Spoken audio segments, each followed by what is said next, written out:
வாங்க ஒரு விஷயத்த பத்தி பாப்போம். உங்க கிச்சன்ல சர்க்கரைய விட ஒரு மோசமான வெள்ள விஷம் இருக்கு. என்னன்னு யோசிக்கிறீங்களா?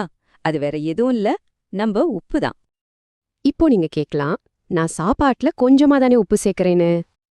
ஆனா பிரச்சனை நீங்க போடுற உப்புல இல்ல, கண்ணுக்கு தெரியாம மறைஞ்சிருக்கிற உப்புல தான் இருக்கு.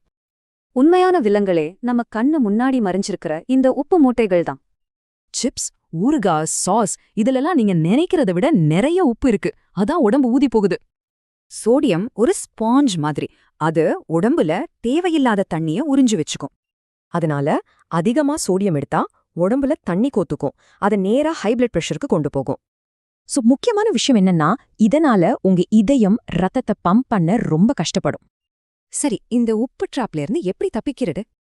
பேக்கேஜ்டு உணவுகளை அவாய்ட் பண்ணுங்க. ஊறுகாய்க்கு ஒரு டாடா சொல்லுங்க. பதிலா லெமன், பெப்பர் யூஸ் பண்ணுங்க.